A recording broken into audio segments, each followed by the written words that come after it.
Basically, the only alternative route is by going around the Cape of Good Hope in Africa. That adds an extra, I believe, 3,000 miles in 10 days, which is obviously thousands of dollars more expensive, which threatens to push up prices for a lot of things. That for refiners, that means that oil is going to be harder to come by, and this really could drive up oil prices in the start of 2024. Really defying some of the expectations that analysts had for the year.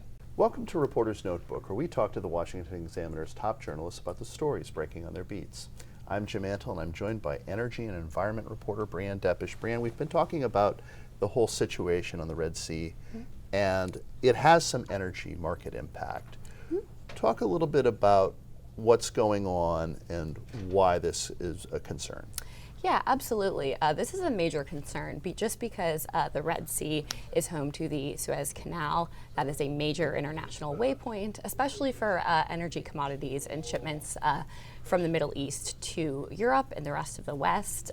So really any disruption in these waters affects a lot of shipments, a lot of really big tanker ships and container vessels that go through the waters, but lots of oil tankers as well.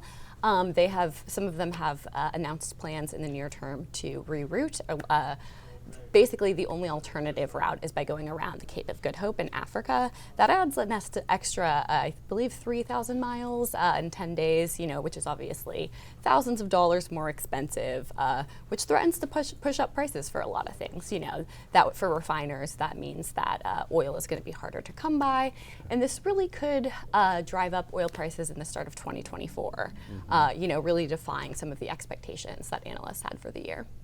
Are producers expecting there will be some kind of military intervention to maybe keep the seaways open, or? Yeah, and we've seen actually before Christmas, before the holidays, Lloyd Austin had announced, the defense secretary had announced a plan, sort of this international body that was going to help keep peace in the waters, help stop these attacks and escalation from the Iranian-backed Houthi rebels. Obviously, this has had I'm not the defense reporter, but Sure. This has had a fairly limited impact from what I can see. They have repelled several attacks or attempted attacks on certain container ships and the Danish oil shipment that was attacked last week. But they haven't really there's obviously still the threat of violence, which for a lot of companies is enough to either temporarily table operations or reroute them through Africa. They haven't parted the Red Sea yet. Yeah, not quite yet. Not quite yet. So there is another set of companies, though, that maybe have a little bit better news. So talk a little bit about what the expectations are this new year for electric vehicle producers.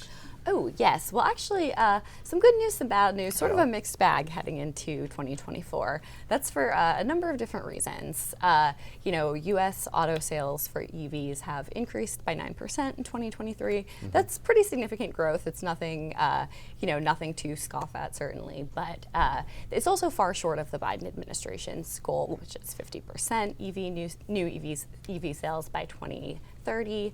And there are some other hurdles that, in the months ahead. Obviously, the Treasury Department's guidelines for battery sourcing requirements came into force on January 1st. This actually prohibited a lot of U.S. electric vehicles from receiving the $73,000 U.S. tax credit to help alleviate the cost of the cars. In the near term, Ford and GM have announced plans to just sort of offer their own incentives to consumers, because it's really in their best interest to drive up sales. Demand is a little bit sluggish. A lot of companies want to drive up sales.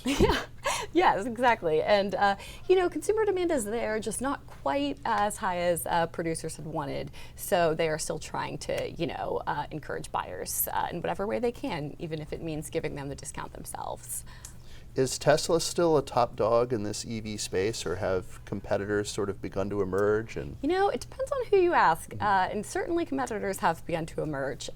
Certainly among them is BYD, that's the Chinese-owned electric vehicle company that actually surpassed Tesla in the final quarter of 2023, producing more just pure electric vehicles than Tesla. It was previously really hard to compare neck and neck the two companies, which was some outlets have done before, just because BYD produces hybrid and pure battery, and obviously Tesla only does the pure electric vehicles. But yes, we're really seeing new investments from BYD in this space, as well as other Chinese manufacturers. BYD, for its part, has announced plans for a plant to be opened in Mexico. They are expanding into Hungary as well. So there's really an appetite to, move into foreign markets. Their vehicles are also cheaper and produced more quickly than U.S. models. So there is some uncertainty, in future months and years, what this might mean for U.S. competitiveness in this space. BYD, not B-O-B. Yeah, exactly. Yes. BYOB. Oh, BYO. IYK, IYK. Thank exactly. you, Breanne. Thank you, Jim. You can read Breanne and subscribe to our Daily on Energy newsletter at washingtonexaminer.com.